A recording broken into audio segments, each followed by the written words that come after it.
I was 16 when I overheard. My mother whispered something that changed my life forever.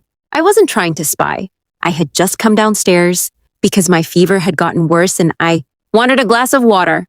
The kitchen light was still on, and my parents were sitting at the table with a stack of unpaid bills between them.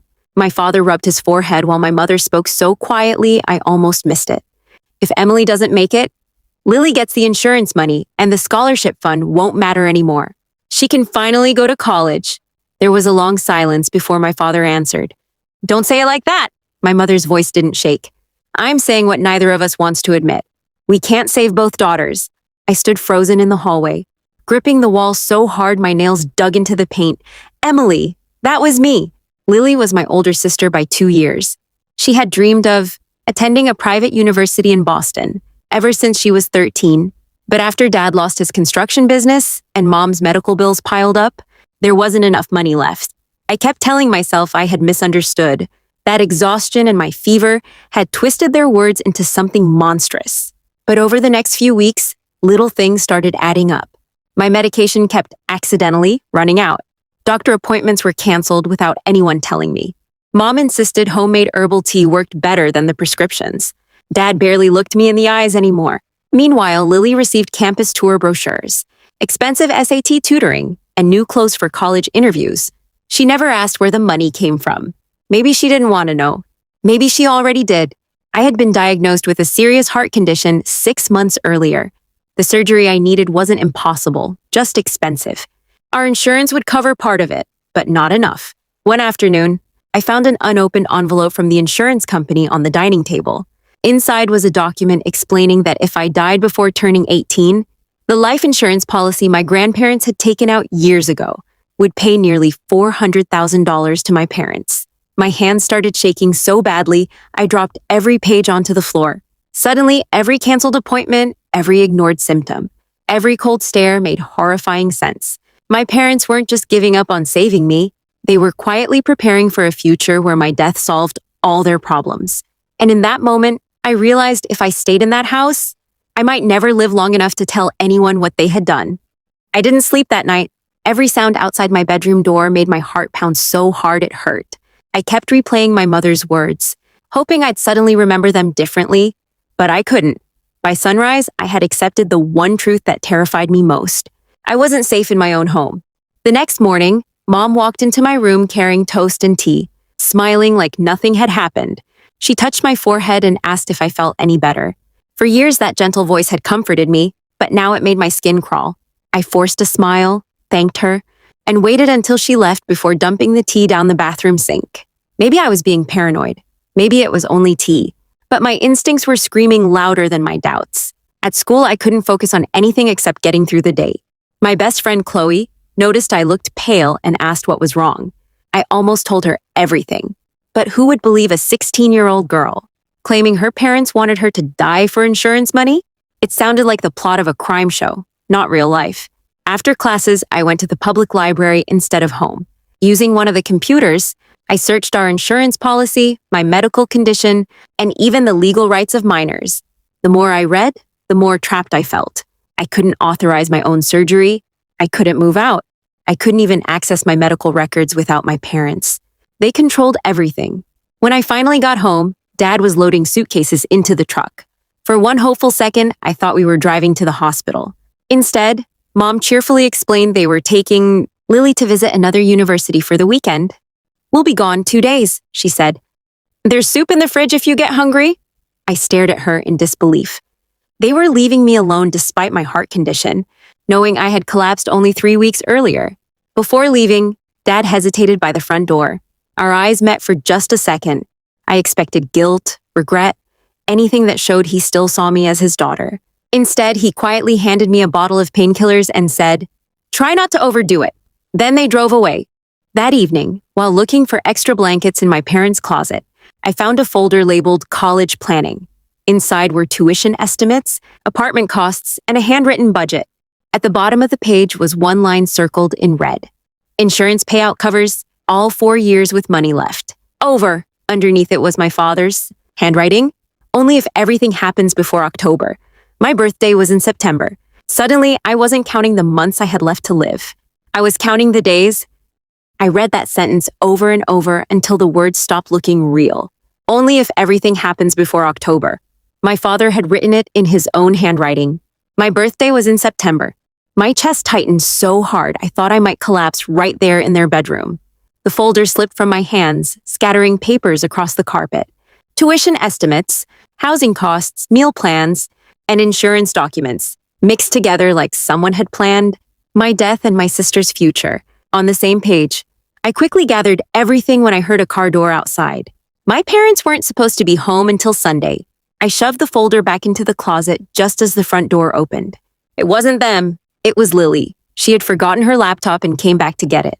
She found me sitting on my bed, pale and shaking. "Emily, what's wrong?" she asked. I stared at her for several seconds before whispering, "Did you know?" She frowned. "Know what?" "About the insurance money. About Mom and Dad giving up on me." The color drained from her face. She didn't answer. That silence told me more than words ever could. Tears filled her eyes as she sat beside me. "I heard them arguing about money months ago," she admitted. Mom said if you didn't survive, everything would finally work out."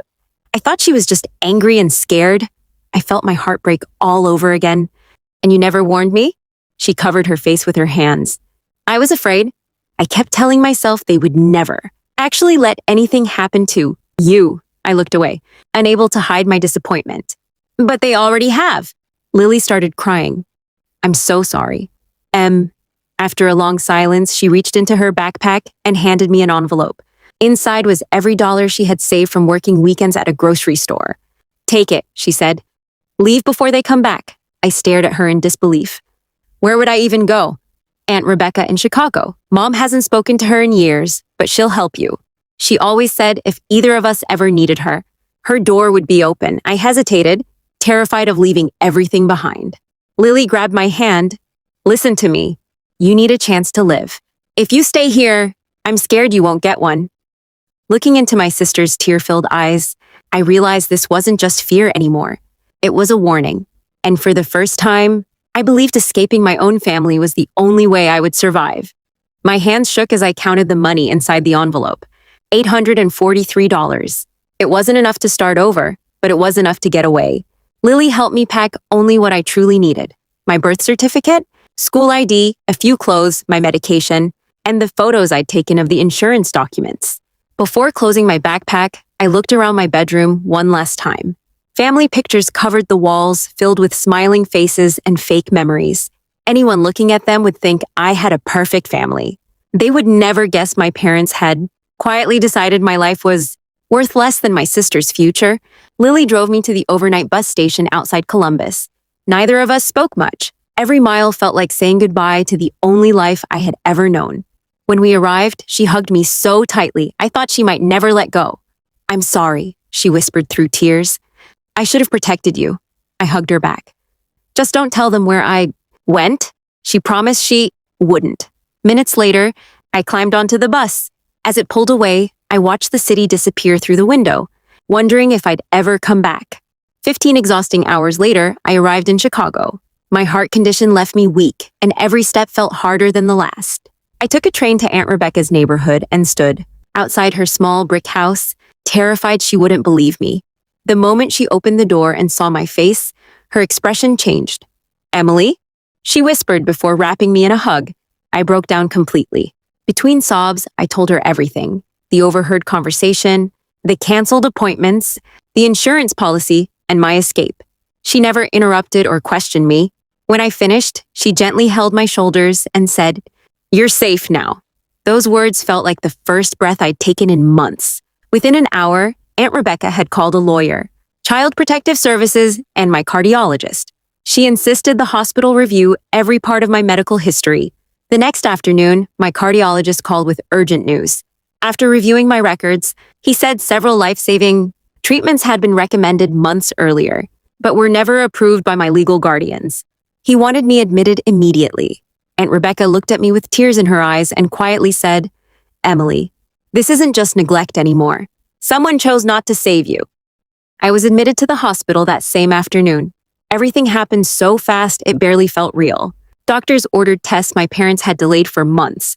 Nurses asked careful questions about my treatment, and every time I mentioned canceled appointments or medication that mysteriously ran out, they exchanged worried looks. 2 days later, my cardiologist entered my room carrying my medical file. He sat beside my bed and spoke gently. "Emily, your condition is serious, but it's treatable. Based on these records, you should have had surgery months ago." I felt my throat close. Would it have made a difference? He nodded. "A very good one. Delaying it put your life at unnecessary risk." I couldn't stop crying.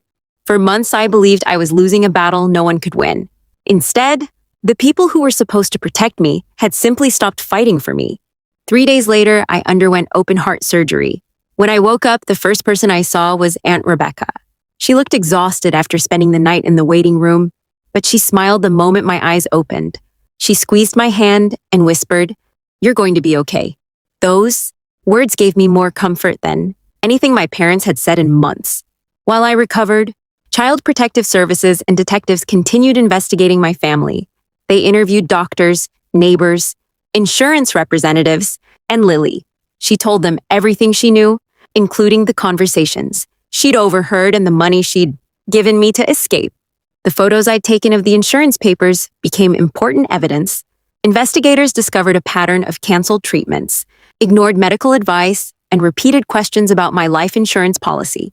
A search of my parents' home uncovered financial notes, insurance documents, and college budgets that matched the timeline almost perfectly. My father claimed they were overwhelmed by debt and never wanted me to die. My mother insisted they had simply made difficult choices.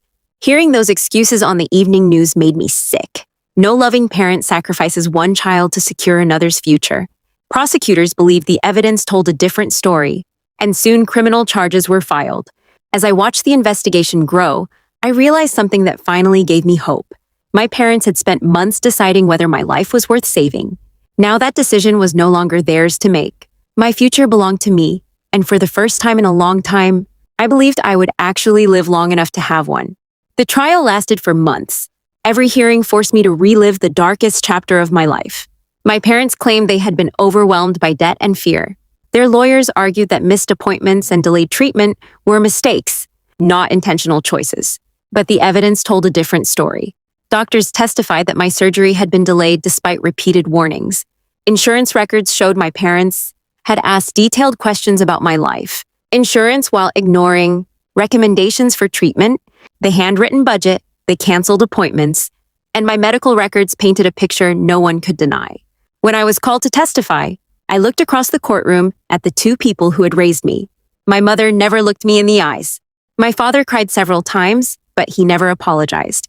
I told the jury about the conversation I overheard in the kitchen, the fear that made me pour every cup of tea down the sink, and the moment I found my future reduced to a number on a college budget. By the time I stepped down, the courtroom was silent. Weeks later, the verdict was announced. My parents were found guilty of serious medical neglect and other related crimes. They lost custody of me permanently and received prison sentences. Hearing the judge say, "Every child deserves parents who fight for their life," felt like someone had finally spoken the truth I had carried alone for so long. Aunt Rebecca officially became my guardian until I turned 18. She never tried to erase the past. Instead, she gave me something I had almost forgotten existed: peace. She celebrated every healthy checkup, every birthday, and every ordinary day I was still alive. Lily stayed in Chicago and attended a state university using scholarships and part-time jobs. She refused to let my suffering pay for her education. Slowly, we rebuilt our relationship with honesty instead of silence. 5 years later, I returned to the same hospital where surgeons had saved my life, this time as a guest speaker for young heart patients. Looking at those frightened faces, I smiled and said, "The people who should protect you may fail you, but that doesn't mean your story is over." After my speech, a little girl hugged me and whispered, "Now I know I'm going to be okay." As I walked out into the sunlight, I realized something my parents never expected. They had planned for my ending, but instead, they became the reason I fought for a future they could never take away.